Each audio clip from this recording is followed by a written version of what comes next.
नमस्कार मित्रों। आज बड़े व्यथित हृदय से एक रचना लेकर आपके सामने आई हूँ। प्रवासी मजदूरों को आपने रास्ते में जाते हुए देखा होगा, टीवी पर, अखबारों में। यह सारे प्रवासी मजदूर, श्रमिक मजदूर महामारी से कम और गरीबी से, भूख से, लाचारी से महानगरों से पलायन करके अपने गांव की तरफ जा रहे हैं। कुछ हादसे हुए हैं उनके साथ में। कुछ दिन पहले ट्रेन की पटरी में आपने रोटियां देखी होगी, गिरी हुई रोटियां देखी होगी, कुछ खून से लथपथ कपड़े देखे होंगे।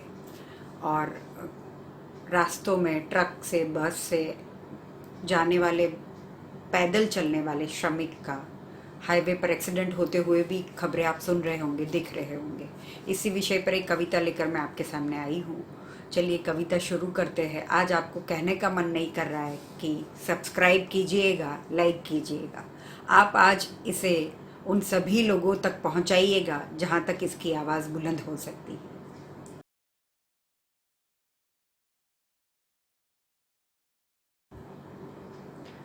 ना वह रोटी कमाने निकले थे, ना ये गरीब सैर सपाटे पर। ना ये गरीब सुबह की सैर सपाट तो कर नहीं रहे थे।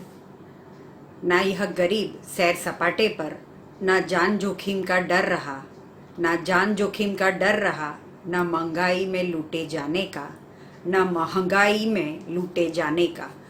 बहुत सारे श्रमिक प्रवासी मजदूरों को पता था कि एक्सीडेंट हो रहे, खबरें सुन रहे, फिर भी वो निकल रहे थे क्योंकि उनके पास कोई और चारा नहीं बचा। महानगरों से उनकी आमदनी खत्म होने के बाद उनके पास कोई पलायन के अलावा कोई चारा नहीं बचा।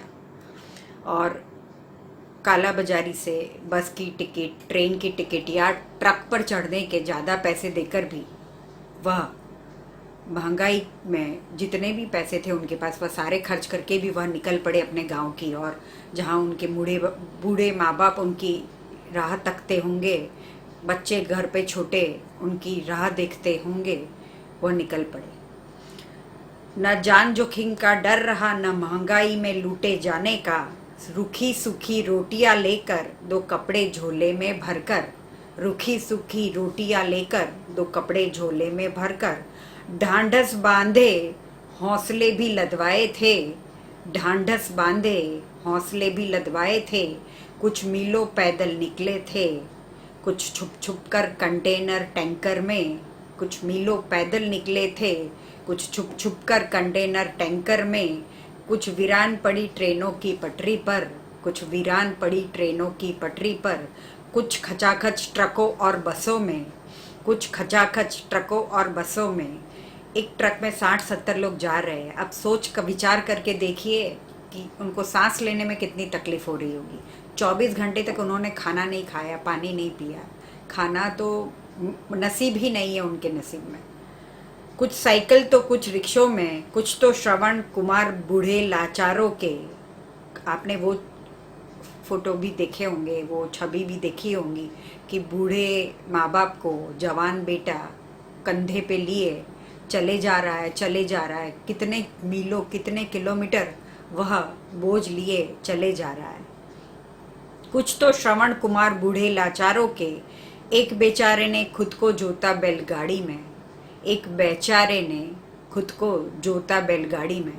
किसी एक जवान इंसान की सिर्फ बैलगाड़ी में एक ही बैल था, तो उस बैलगाड़ी में सामान रखने के लिए उसने खुद को आगे अपने आप को बैल के साथ जोत दिया और वह निकल पड़ा शहर से गांव की ओर। एक बेचारे ने खुद को जोता बैलगाड़ी में, कड़ी धूप चौतरफा और सूखे आंसू लेकर, कड़ी धूप चौतरफा और सूखे आंसू लेकर, माँ का दुलारा सूटकेस के कंधों पर, माँ का दुलारा सूटकेस के कंधों पर।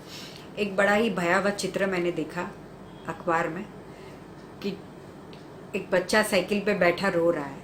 साइकिल पे बैठा वह रो रहा है। सोचिए आप, वो घंटों रोता रहा होगा, घंटों रोता रहा होगा। उसके माँ बाप कुछ नहीं कर पा रहे होंगे क्योंकि कड़ी धूप में उनको चलना था, साइकिल खींच के बाप को घर तक पहुंचना था, गांव तक पहुंचना था।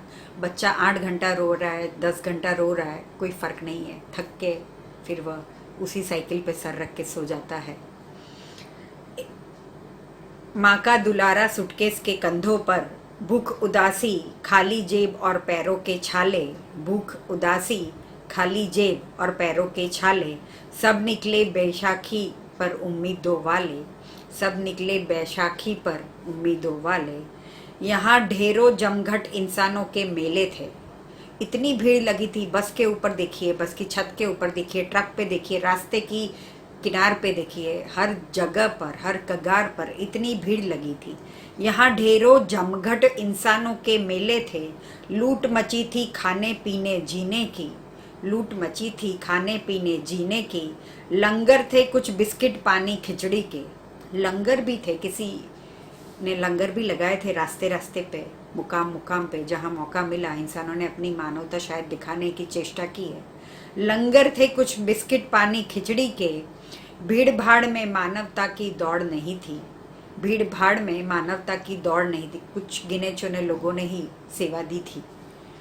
भीड़ भाड़ में मानवता की दौड़ नहीं थी, सूट बूट में फोटो खिंचवाने की होड़ बड़ी थी, सूट बूट में फोटो खिंचवाने की होड़ बड़ी थी। आपने वह सारे चित्र भी देखे होंगे कि लोगों ने बहुत सी सेल्फियाँ खिंचवाई। मैंने तो 3 पीस सूट पहनने वाले लोगों को भी सेल्फियाँ खिंचवाते देखा था। यह सब मंजर दिल को दहलाता है अब, यह सब मंजर दिल को दहलाता है अब। पार्ले जी का बिस्किट सिर्फ कुत्ता नहीं खाएगा, पार्ले जी का बिस्किट अब सिर्फ कुत्ता नहीं खाएगा। 2 रुपये के लिए टोटो वाले से कोई नहीं उलझेगा, 2 रुपये के लिए ऑटो रिक्शा वाले से, टोटो वाले से, 2 रुपये के लिए टोटो वाले से अब कोई नहीं उलझेगा। अध पकी सी रोटी पर अब नहीं मुंह फुलाऊंगी, अध पकी सी रोटी पर अब मुंह नहीं फुलाऊंगी। चौके में मेरी बाई जब किचन में काम करती है, 55 डिग्री किचन में गर्मी होती है, बाहर तो जो होती है 40 डिग्री कलकत्ता में, बट इतनी ज़्यादा गर्मी में वह काम करके रोटी शायद कहीं कभी कच्ची पक्की होती है, तो मैं अब मुंह नहीं फुलाऊंगी। एक नींबू या मिर्च मुफ्त की अब नहीं उठाऊंगी, एक नींबू या मिर्च मुफ्त की अब नहीं उठाऊंगी। सारा गणित अब धोबी को बार बार नहीं गिनवाऊंगी, सारा गणित अब धोबी को बार बार नहीं गिनवाऊंगी। अखबार फेंकने वाला अब शीशा तोड़ेगा तो नहीं चिल्लाऊंगी। गलती से अखबार फेंकने वाले ने पूरे 15-20 साल में अगर एक बार भी शीशा तोड़ दिया है तो हम उन पे भड़क जाते हैं। अखबार फेंकने वाला अब शीशे तोड़ेगा तो नहीं चिल्लाऊंगी।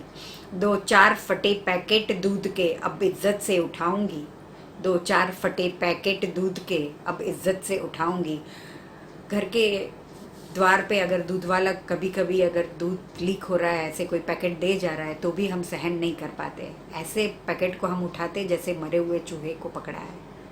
2-4 फटे पैकेट दूध के अब इज्जत से उठाऊंगी, 2-4 फटे पैकेट दूध के अब इज्जत से उठाऊंगी।